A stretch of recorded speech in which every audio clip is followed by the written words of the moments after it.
Okey, Assalamualaikum warahmatullahi wabarakatuh dan selamat pagi pada murid-murid tahun 1 SK Kampung Kota.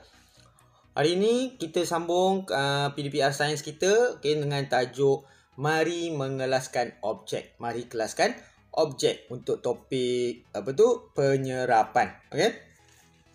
Jadi kamu boleh buka buku teks kamu, muka surat 173. Macam minggu lepas kita dah belajar adanya objek-objek yang boleh menyerap air dengan objek-objek tidak boleh menyerap air. Kalau kamu ingat, hari tu cikgu terangkan tentang uji kaji ni lah. Okay? Kertas nota, sapu tangan, tisu, pemadam duduk siling, klip kertas, dua bola kapas dan juga mainan plastik. Ada bahan, ada barang, ada objek yang boleh menyerap air. Ada yang tidak boleh menyerap air. Kalau tak boleh menyerap air ni kita panggil dia sebagai kalis air. Okay? Kalis air. Jadi kamu kena ingatlah ni. Okay? Objek yang boleh menyerap air ni selalunya digunakan untuk mengelap lah. Okay? Untuk mengelap, untuk mengeringkan. Okay? Mengeringkan air, tumpahan air ke apa kan. Okay? Tapi kalau yang tak boleh menyerap air ni, yang kalis air ni selalunya digunakan sebagai bekas. Bekas apa? Bekas untuk menyimpan atau memegang. Tapi memegang tak sesuai. Untuk menyimpan air. Okay? Kita tengok dalam topik mari kelaskan objek ni. Okay, kita baca sini. Terdapat pelbagai objek di ruang dapur. Ini dekat rumah kamu pun ada ni, dapur ni. Okay? Ada macam-macam alatan. Okay? Mesti ada kat rumah kamu ni. Mungkin ada yang tak ada juga, tapi kebanyakannya barang-barang dalam gambar ni ada di rumah kamu. Okay, kita tengok sini. Yang pertama, straw. Straw. Apa itu straw? Penyedut minuman. Untuk apa straw? Untuk kita senang nak sedut air yang ada dalam cawan. Bila kamu sedut, air tu naik. Adakah kalau kamu sedut, air tu jatuh? Ataupun straw tu jadi basah, lembab? Tak ada.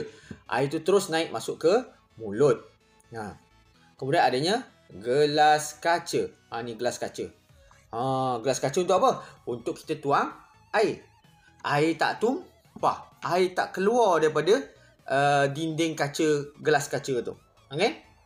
Kemudian ada pinggan plastik. Apa guna pinggan plastik?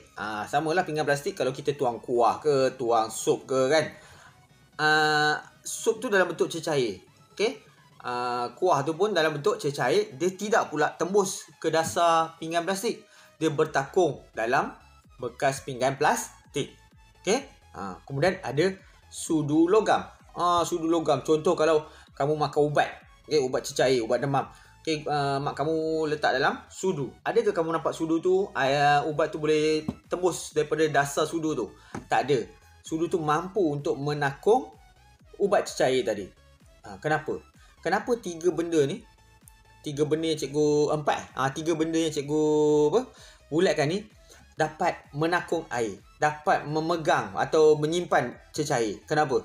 Sebab ketiga-tiga yang cikgu tanda biru ni, iaitu straw, gelas kaca, termasuk ni, empat. Okay? Empat objek ni.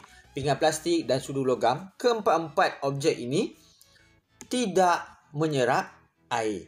Tidak menyerap air. Dan ianya juga kita boleh panggil sebagai objek yang kalis air. Okay? Air tak boleh tembus dia. Okay?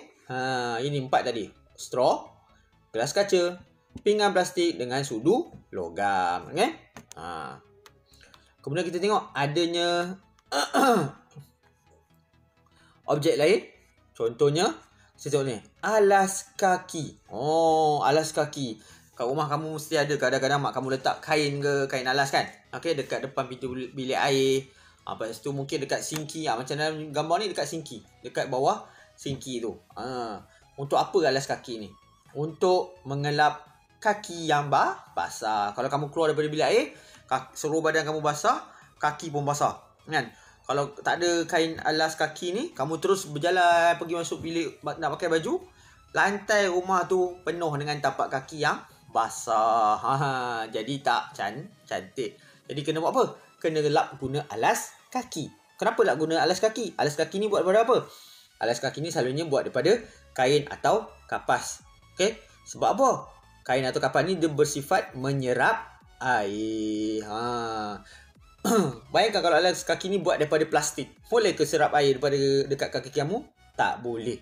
Sebab plastik itu tidak menyerap air. Okay? Seterusnya tengok sini. Ada kain lap. Ni kain lap ni. Ini kain lap apa ni? Nak lap apa? Ini selalunya ada kat dapur. Mak kamu gantung untuk lap tangan. Okay? Ataupun mungkin nak lap pinggan kan. Itu gunanya. Kain lap. Untuk mengelap apa-apa barangan yang basah lah. Okay? Kemudian tisu. Sekejap cikgu pula yang bergerak. Ni.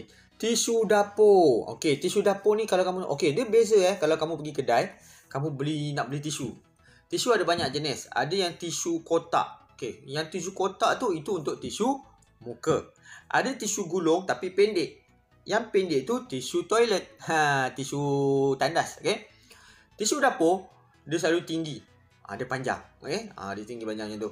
Okay. Macam ni lah. Dia panjang tu kan. Okay. Untuk apa tisu dapur ni? Satu lagi tisu dapur ni selalunya dia macam tebal. Okay. Selai tisu tu dia tebal. Untuk apa tisu tu? Tisu ni selalunya digunakan untuk menyerap minyak. Okay, menyerap minyak. Minyak, kalau kamu tengok mak kamu masak, minyak dalam bentuk cecair. Okay. Contoh mak kamu masak kopok ikan. Goreng kopok ikan. Lepas dah goreng. Dah siap goreng, nak simpan, nak letak dalam bekas. Mak kamu akan letak tisu dapur ni. Untuk apa tisu dapur tu? Supaya tisu dapur ni dapat menyerap lebihan minyak pada keropok ikan tadi. Bayangkan kalau mak kamu letaknya beg plastik dalam bekas tu, lepas tu letak pula keropok ikan yang bau goreng tadi, yang ada minyak-minyak. Macam mana keadaannya? Lembab dengan minyak. Nak makan pun tak sedap. Sebab apa? Banyak sangat minyak pada keropok tu. Itu guna tisu dapur. Dia bersifat menyerap air. Menyerap cecair samalah. Okey. Bukanlah maksudnya minyak tu sama dengan air, tapi sifat minyak tu seperti cair. Jadi nak keringkan dia, kita gunakan tisu dapur. Sama juga kalau nak lap tempat ni kan, dapur punya bahagian atas ni kan. Okey. Boleh juga kita gunakan tisu dapur. Okey. Seterusnya, ni yang batang panjang ni, apa benda ni? Kepalanya berambu-rambu. Itu namanya mop. Okey, untuk apa mop ni? Untuk mengelap lantai. Contoh kalau mak kamu dah habis masak semua kan, lepas tu minyak terpercik, ada yang kena dekat lantai apa semua, mak kamu perlu gunakan mop untuk senang nak lap lantai. Boleh tak gunakan kain lap? Boleh je, tapi susahlah, penat nak bongkok kan, nak lap apa semua. Okay, jadi senang guna mop sebab dia ada batang. Okay, kita senang nak guna dia untuk tolak ke sana ke sini untuk membersihkan lantai yang kotor disebabkan oleh minyak ke, ataupun air yang tumpah ke, terpercik air ke kan. Okay. Jadi 4 objek ni, alas kaki, kain lap, tisu dapur dengan mop, keempat-empatnya bersifat menyerap air atau menyerap cecair. Sebab itulah keempat-empatnya digunakan untuk mengelap atau membersihkan lebihan air yang ada. Okay. Jom kita lihat di bawah ni sedikit eksperimen, bukan eksperimen, latihan. Okey. Kita tengok sini. Kita sebab tajuk kita nak mengelaskan objek. Tajuk kita ini apa? Kelaskan objek. Objek yang menyerap air dan objek yang tidak menyerap air. Okey. Kita tengok cerita ni. Alia telah mengenal pasti tisu dapur ialah objek yang boleh menyerap air. Tisu dapur, cikgu dah kata tadi, boleh menyerap air. Manakala gelas kaca ialah objek yang tidak boleh menyerap air. Gelas kaca tak boleh serap air. Jadi air boleh bertakung dalam dia. Okay? Dia boleh menakung air. Sebab air tak tembus dinding kaca tu. Okay? Mari kita bantu Alia mengelaskan objek itu kepada 2 kumpulan. Nak mengelas ni adalah salah satu kemahiran proses sains, iaitu kita kumpulkan mengikut ciri yang sama, sifat yang sama. Okey, jadi kat sini kamu nampak dia ada buat 2 kumpulan. Okey, 2 objek. Objek-objek ini dikumpulkan kepada 2 kumpulan. Kumpulan pertama, kumpulan boleh menyerap air. Okey, kumpulan kedua tidak boleh menyerap air. Jadi kat sini Ada 2 kumpulan. Dan kita tengok apakah contoh objek yang boleh menyerap air dahulu. Yang ni kita tengok dulu. Okey. Nombor 1.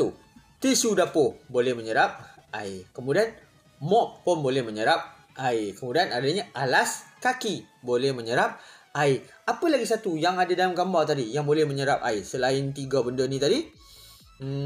Tisu dapur, mop, alas kaki. Kain lap. Okey, kain lap sebagai objek yang seterusnya yang boleh menyerap air. Okey. Itu dia. Kenapa dikumpulkan dalam kumpulan ni? Sebab keempat-empatnya bersifat menyerap air. Okey. Kita tengok kumpulan tidak boleh menyerap air. Diberi situ, kawan kita dah asingkan, okey, gelas kaca tak boleh serap air. Jadi dia boleh menakung air dalam cawan tu, dalam gelas tu. Okey, air tak tembus dinding kacanya. Yang nombor 2, sudu logam. Macam cikgu cakap tadi, sudu logam tu kalau kita tuang ubat cecair tak tembus bawahnya daripada dasarnya. Sebab apa? Sudu logam tu bersifat tidak menyerap air. Okey. Seterusnya pinggan plastik. Sama juga. Kita tuang sup. Okey, sup tu ada dalam pinggan plastik. Tak bocor pun. Sebab apa? Pinggan plastik tu bersifat tidak menyerap air. Jadi dia boleh menakung sup tu lah. Okey. Apa satu lagi yang tertinggal kat situ? Gelas kaca dah, sudu dah, pinggan plastik dah, straw. Okey, penyedut minuman. Bila kita sedut, air tu naik tanpa jatuh. Okey, air tu naik tanpa meresap keluar daripada straw. Sebab apa? Straw itu buat daripada plastik, dia bersifat tidak menyerap air. Cuba kamu ambil kertas kamu gulung, buat straw. Cuba kamu sedut air. Boleh tak air tu naik sampai hujung masuk ke mulut? Tak boleh. Sebab apa? Sebab kertas tu bersifat menyerap air. Bila kamu sedut, air tu masuk dan dia akan keluar daripada permukaan kertas. Sebab kertas tu dia menyerap air. Jadi apa jawapan kat sini nak tulis ni? Ini jawapannya straw. S-T-R-A-W. Sebab tu kita letak dalam kumpulan yang sama, yang tidak boleh menyerap air. Okey. Jadi kat sini cikgu harap kamu boleh faham. Kita nak bandingkan objek yang boleh menyerap air dengan tidak boleh menyerap air. Okey. Contoh macam baju cikgu. Baju cikgu buat daripada kain. Okey. Kalau lari berpeluh, dia basah. Kenapa basah? Sebab kain ni menyerap air. Okey, kemudian cikgu ada contoh ni. Botol ni. Botol ni buat daripada apa? Daripada plastik. Dalamnya ada cecair. Kenapa dia boleh menakung cecair dalam tu? Sebab cecair tu tak boleh keluar daripada dinding plastik ni. Sebab apa? Plastik ni bersifat tidak menyerap air. Okey?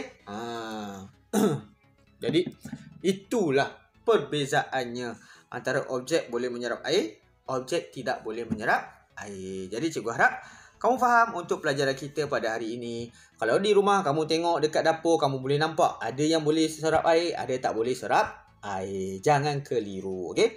Kita sambung kelas kita pada masa akan datang. Okay, Assalamualaikum warahmatullahi wabarakatuh. Okay, bye.